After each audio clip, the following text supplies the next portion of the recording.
devenu généreux que j'ai envie de faire cette année, peut-être même plus que les autres années. À savoir que bon, c'est aussi la première année, ou peut-être la deuxième année que je fais Noël à ma maison. Cette année, habituellement on faisait toujours Noël chez mon père et chez ma mère. Mais vu que les événements dont vous êtes au courant sont quand même assez récents, ma maman n'a pas forcément envie de participer, cette année en tout cas, et on la comprend très très bien. Le fait est que de mon côté, j'ai des enfants et que, on va dire, pour apprendre à se détacher d'un mauvais souvenir, il faut en fabriquer d'autres, de meilleurs. Et c'est vrai que Noël est une très très bonne occasion de fabriquer de nouveaux souvenirs. Donc c'est pour cette raison que cette année, je vais faire Noël 2 fois à la maison. La première fois, ce sera le 24 décembre, de façon tout à fait traditionnelle, avec mon mari, mes enfants, mon frère et mes petites sœurs. Je pense qu'on va se faire vraiment une soirée peut-être un peu décontractée, vous savez, avec des gros pulls, un peu comme celui que je porte aujourd'hui, des pyjamas bien confortables, sans forcément se prendre la tête. On va manger de bonnes choses. Je pense que j'irai chez Picard par exemple pour le gros du repas, on va dire. Et on regardera probablement des séries ou des films en rapport avec Noël, des classiques. On jouera aussi, je pense, aux jeux de société. Enfin, voilà, on a commencé un petit peu à prévisualiser de quelle manière est-ce qu'on pourrait s'amuser. Je pense qu'on mettra aussi peut-être un peu de musique pour danser, pour se mettre dans l'ambiance, dans le bain. Donc ça va être la première organisation de Noël. Et 4 jours plus tard, le 28, je vais faire un autre réveillon, on va dire, enfin un autre repas de Noël, parce que il y aura ma belle famille qui va descendre. Et comme on ne pourra pas être ensemble le 24 pour des problèmes de logistique, on n'a pas les vacances en même temps par exemple, et puis ils habitent relativement loin, eh bien ils descendront 4 jours plus tard pour qu'on célèbre Noël, comme si on était un 24 décembre. Vous devez certainement connaître vous aussi si vous avez des membres de la famille qui n'habitent pas à côté de vous et avec qui il faut se coordonner pour les vacances. Et du coup ce sera certainement pour ce réveillon-là, ce repas-là que je vais cuisiner moi-même, parce que c'est vrai que mes petites sœurs, mon frère, je les considère un peu comme mes propres enfants hein, par moment, et puis quand on est entre nous, on est vraiment à la bonne franquette. Et c'est vrai que quand je reçois ma belle famille, ou quand je reçois des amis, ou quand je reçois peu importe, à vrai dire, mais des personnes que j'ai peut-être un peu moins l'habitude de voir, à ce moment-là, on met les petits plats dans les grands. Alors c'est pour ça que cette année, le menu de Noël va être vraiment intéressant.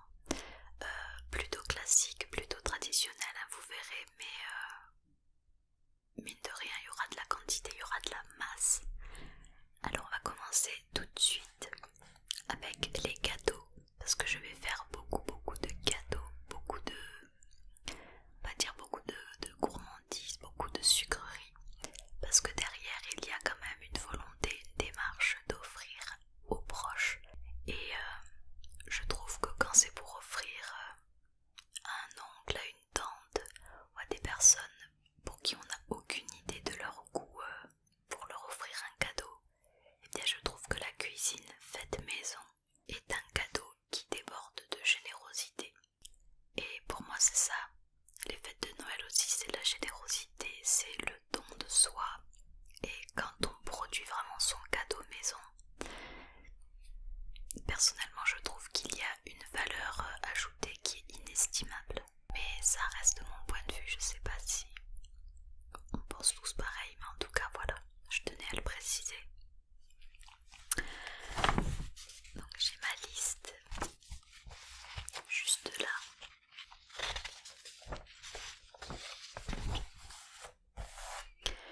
Alors on a dit qu'on commençait par tout ce qui était gâteau, pâtisserie, gourmandise.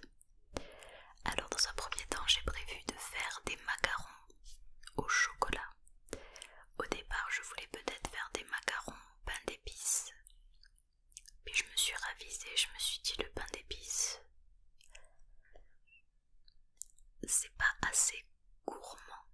Ça peut être bon. Le pain d'épices, moi j'aime bien, j'ai appris à aimer avec le temps, mais on retrouve pas forcément, je trouve, dans le pain d'épices le côté rond, le côté gourmand qu'on attend tous. Donc j'ai décidé de faire cette année des macarons au chocolat, mais pas n'importe lesquels. Sachez que j'ai déjà goûté beaucoup de variétés de macarons, j'ai même goûté des macarons de pâtissier. Et je crois qu'il n'y a aucun macaron que j'ai mis dans ma bouche, dans ma vie, qui égale ceux de Fadila, du blog la cuisine de Fadila, je crois. Vous pouvez aussi la retrouver sur YouTube. Elle m'a déjà envoyé, je pense, 2 ou 3 fois des pâtisseries à elle, dont les fameux macarons au chocolat, et je laisse tomber. Je crois que personne ne pourra me convaincre du contraire. Les meilleurs macarons au monde, les meilleurs macarons au chocolat au monde, c'est Fadila qui sait les faire, quoi.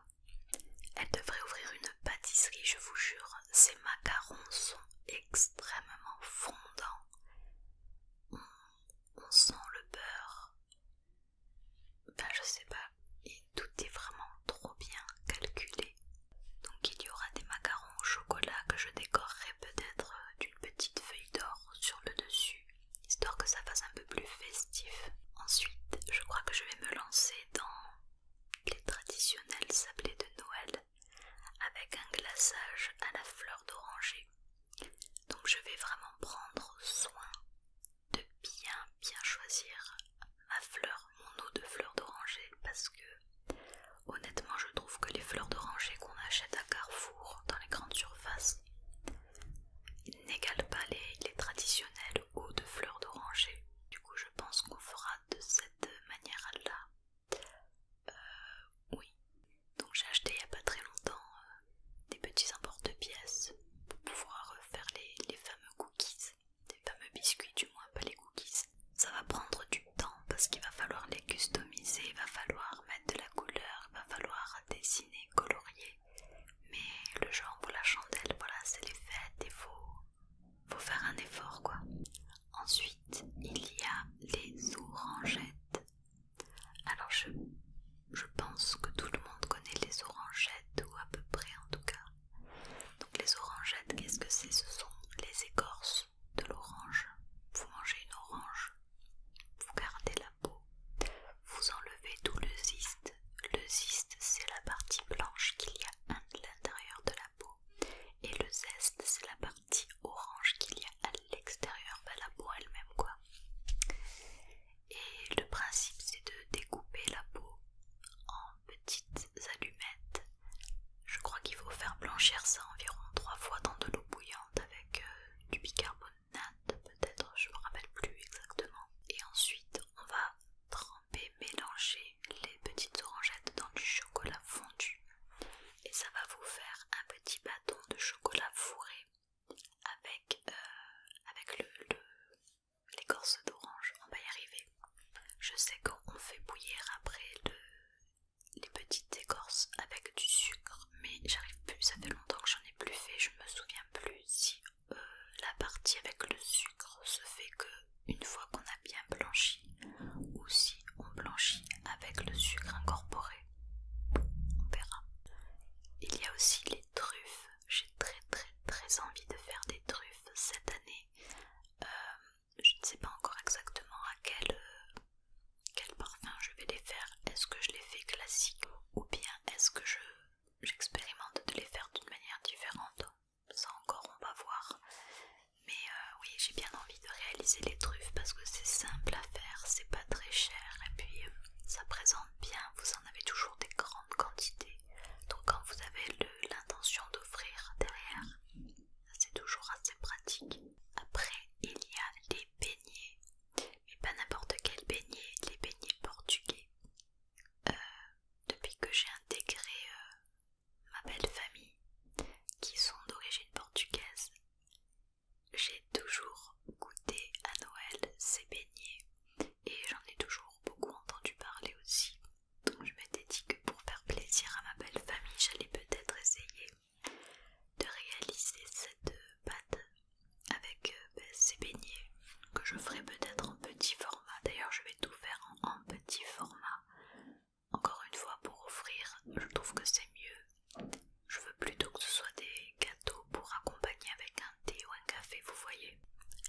c'est une tradition qui est dans ma famille en tout cas, peut-être aussi dans la vôtre, mais dans la nôtre, toutes les années on les a.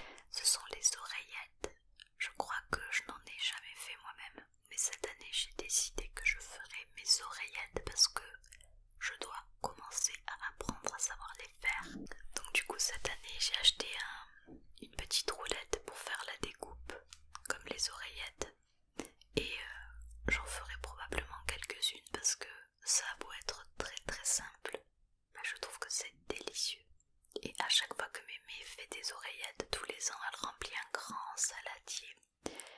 Et au départ ça m'attire pas, puis je me laisse tenter, j'en mange un. Et pour terminer, je crois que je vais réaliser des gâteaux.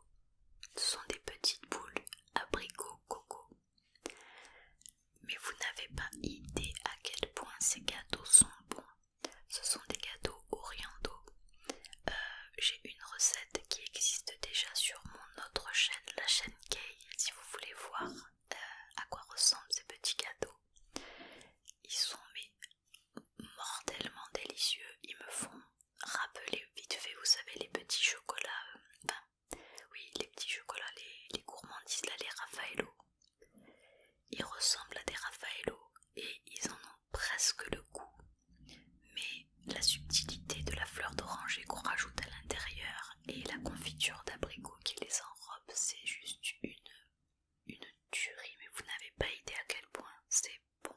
Voilà, c'est pour ça que je vous conseille d'aller voir sur YouTube. Vous pouvez marquer Saint-Valentin Kay et vous allez voir, j'ai fait une vidéo avec que des DIY, c'est une vidéo Saint-Valentin 100% DIY, vous avez la recette à l'intérieur. Vous devez absolument tester et goûter au moins une fois. Donc ça c'était pour la partie gâteau. Maintenant on va passer à la partie apéritif. Alors, sachant que je vais quand même m'aider culinairement, hein, je vais pas absolument tout faire à 100% maison parce que je vais certainement avoir besoin d'énergie pour aussi m'occuper du ménage, de l'organisation. Donc si jamais je me surcharge vraiment trop de travail, il se peut que ça devienne compliqué, surtout qu'un apéritif, bon, ça reste un apéritif. Je veux bien faire un effort pour l'apéritif, mais à condition qu'il soit dînatoire. Si ce n'est pas un apéritif dînatoire, voilà quoi. Pour autant, on va faire des petites choses. Alors déjà, la première chose que j'ai envie de réaliser, et je vous avais montré en recette sur Instagram il n'y a pas très longtemps, mais ça je pourrais en manger à la cuillère, des quantités phénoménales. Il s'agit d'une tartinade de poivrons au boursin. Alors je ne sais pas si ça vous parle, mais en gros, on prend les poivrons, on les épluche. Moi je les épluche, je ne m'embête pas à les mettre dans le four, à les faire griller, les enfermer dans un sac, retirer la peau. Trop long, parce que la plupart du temps on n'a même pas la patience d'attendre que ça refroidisse à 100%. On y va sur le poivron brûlant. Du coup, moi j'épluche avec un économe la peau de mes poivrons. Je les découpe en lamelles assez fines, pas trop fines, mais assez fines quand même, je dirais la moitié d'un centimètre à peu près en épaisseur. Je les fais revenir dans de l'huile d'olive avec un peu d'oignon. Donc tout dépend de la quantité de poivrons que vous mettez, faut pas qu'il y ait autant d'oignons que de poivrons. Mais on va dire que pour 3 poivrons, vous pouvez mettre un demi-oignon, un demi-gros oignon ou un petit oignon entier. Vous faites revenir, revenir, revenir. Une fois que les poivrons ont bien saisi, ont bien grillé, vous rajoutez un peu d'eau et vous laissez compoter à couvert. Une fois que c'est compoté à couvert, moi j'aime bien rajouter de la sauce tomate déjà prête, la Zapetti à la viande je crois. C'est une sauce Zapetti, bon bref je vous mettrai une image. Je trouve qu'elle a vraiment un goût délicieux cette sauce tomate, et puis quand on veut pas se prendre la tête, elle dépanne très bien quoi. Donc vous allez rajouter de cette sauce tomate dans les poivrons, vous allez saler, vous allez poivrer et vous allez rajouter un petit carré de boursin à l'intérieur. Vous laissez ça tiédir, vous pouvez même le servir froid sur du pain, sur des toasts.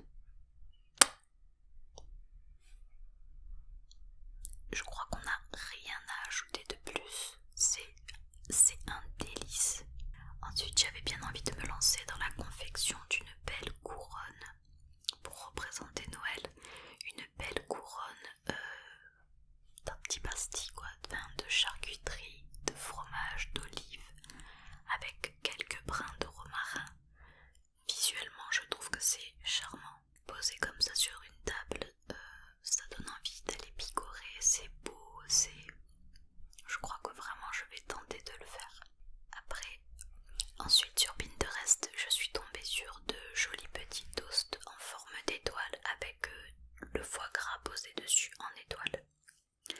Alors le foie gras, c'est un produit que j'aime, que j'adore manger, mais que je ne veux plus vraiment consommer, personnellement en tout cas.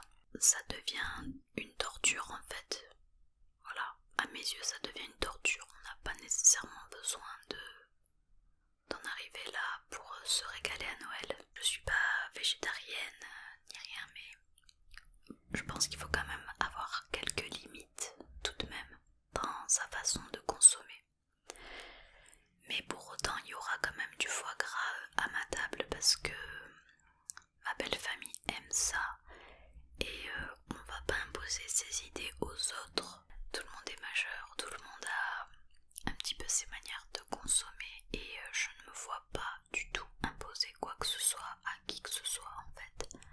Chacun sa liberté, il faut la respecter au bout d'un moment. Le 24 par exemple, il n'y aura pas de foie gras à ma table. Du coup j'ai trouvé que les toasts comme ça, grillés en forme d'étoile, ça change de cette forme traditionnelle ronde. Peut-être que je ferai également des blinis maison parce que c'est tout bête à faire, tout simple, c'est bon. Je réfléchis encore un peu. Et puis il y aura voilà, des petites aides culinaires on va dire, comme des olives, comme des graines de lupin, j'adore. J'essaierai de voir, peut-être que j'irai à l'épicerie portugaise qu'il y a pas très loin là de Montpellier dans un village. Des fois que je trouverai des produits régionaux et locaux de chez eux qui pourraient leur faire plaisir à table. Peut-être une bouteille de vin aussi qu'ils pourraient apprécier, qui vient directement du pays. On va voir, mais en tout cas voilà. Concernant mes préparations personnelles, la grosse préparation restera la tartinade et la couronne d'antipasti. On va continuer maintenant avec l'entrée. Donc l'entrée c'est un peu comme avec le foie gras. Il y aura des huîtres avec du citron. À savoir que même si j'adore manger des huîtres, j'adore sincèrement. C'est vrai que la façon dont on les mange, c'est-à-dire crues, vivantes, me pose problème. Alors voilà, je réfléchis de plus en plus à ma consommation sur les huîtres. Est-ce que je vais sincèrement continuer à le faire? À savoir que je suis capable de m'en passer, donc une fois encore le 24 il n'y aura pas d'huîtres sur ma table, mais il y en aura avec la belle famille, et puis mon mari lui il adore les huîtres aussi. J'ai pas envie de le bousculer, il prendra le temps de réfléchir. À force de m'entendre moi dire que ça me pose problème, je pense que ça le poussera de son côté à réfléchir aussi. Mais en tout cas il y en aura, on va en servir à nos invités. Ensuite je vais préparer une petite salade au saumon fumé, très très simple, hein, c'est-à-dire de la laitue, une très très bonne vinaigrette avec des petits oignons bien confits et quelques petites tranches de saumon fumé. Je trouve que c'est simple pour démarrer un repas. C'est simple, efficace, c'est bon et c'est des produits festifs du fait qu'il y aura du saumon fumé. Ce que je vais faire également c'est des œufs mimosa. J'adore ça. J'ai vu sur Instagram encore une fois une façon de faire les œufs mimosa qui me plaît bien. Je crois que c'est à base d'avocat mélangé au jaune d'œuf. Faudrait que je vérifie, mais en tout cas le rendu était tellement mignon. Je me suis dit oui, on va faire des œufs mimosa. Après on va continuer. Alors je suis pas encore très arrêtée sur le plat, mais j'ai très envie de faire la chose que je vais vous dire à l'instant, c'est-à-dire des bouchées à la reine. Ça fait des années que je n'en ai pas mangé. Pourtant, je trouve ça délicieux, c'est bon comme tout, c'est un bonheur. Et j'ai très envie cette année d'en réaliser, d'en proposer aux invités.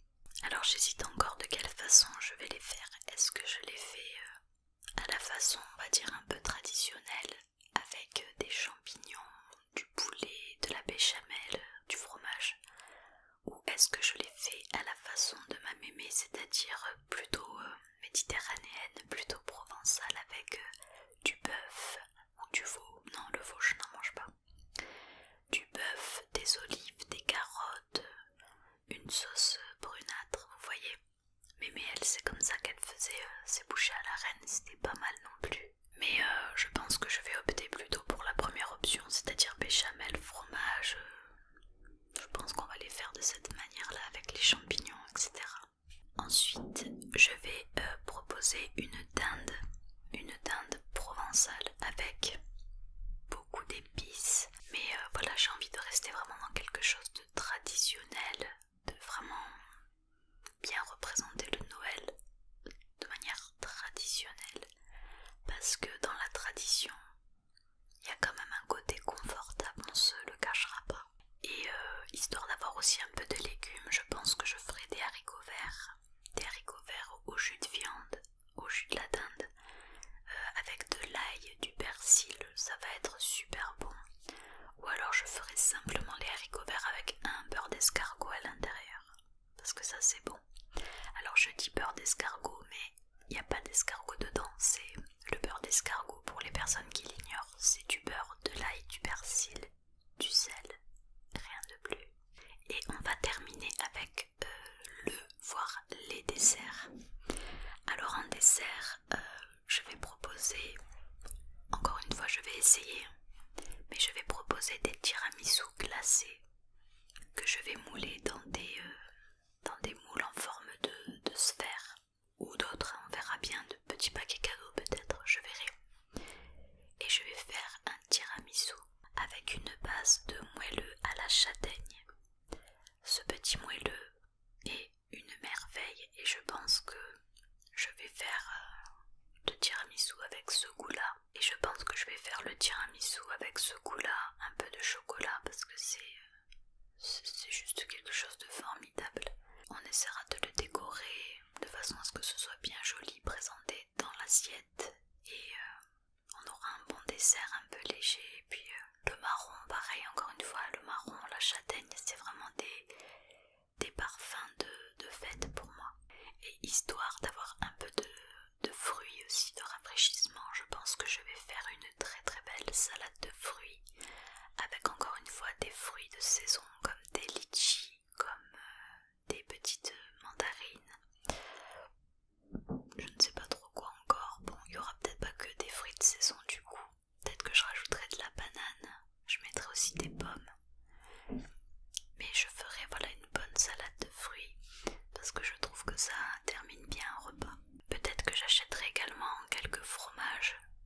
3 pas plus parce que le fromage, on va pas se le cacher, c'est vraiment une formalité à table quand on sort d'un gros repas. Faut être courageux pour avaler un bout de fromage. Peut-être que vous y arrivez. Moi j'ai du mal personnellement, je préfère voilà les desserts sucrés, les gâteaux et les fruits. Mais il y aura probablement du fromage, on verra bien. Et en termes de boissons, alors bien évidemment il y aura de l'eau. Et il y aura aussi, alors moi je suis quelqu'un qui ne boit pas d'alcool, même pour mon mariage j'ai pas bu d'alcool, et pour les fêtes je n'en consomme pas non plus en fait pour aucune occasion. Il se peut que je goûte pour faire plaisir à quelqu'un quand on veut me faire découvrir, mais en général j'évite. Donc de source sûre et évidente, il y aura du champomis, mais pas n'importe lequel, c'est du champomis pink qui était en promo à Carrefour à 50 centimes la bouteille, j'ai halluciné. Donc j'en ai pris 3. Je crois que c'est raisin, fraise, enfin je sais plus. Il y aura aussi certainement du Listel. Le Listel c'est sans alcool, c'est délicieux, j'aime énormément. Je crois qu'il y aura également du champagne pour trinquer à minuit avec la famille, parce que ça reste la fête quand même et que ma famille aime avoir une petite bouteille d'alcool sur la table. Donc il y aura probablement un champagne et il y aura probablement aussi aussi du rosé ou un alcool portugais. Et l'autre chose que je pense ajouter, surtout par rapport aux enfants, c'est des sirops. Alors je sais pas encore quel parfum, on verra, peut-être qu'il y aura des éditions limitées pour Noël de la marque Dessert ou autre. J'essaierai de voir, mais probablement que j'achèterai aussi des petits sirops pour qu'ils se fassent plaisir. Et voilà, je crois qu'on est tout bon. Vous voyez, c'est quand même super ambitieux. Que la force soit avec moi. Non, je dis ça, mais je me fais pas tant de soucis. Je pense que je serai aidée de la part peut-être de mon frère. Et puis même si j'ai aucune aide, c'est pas ça qui va me faire la gueule, quoi. Du coup, j'espère que ça vous aura donné quelques petites idées, que ça vous aura peut-être aussi donné envie. Si vous avez vous-même envie de partager avec nous vos recettes pour les fêtes de fin d'année, ben n'hésitez pas à le faire en commentaire. Je vous fais un immense bisou et on se dit à bientôt dans une prochaine vidéo ASMR du calendrier de l'Avent 2000. J'ai failli dire 2020 quand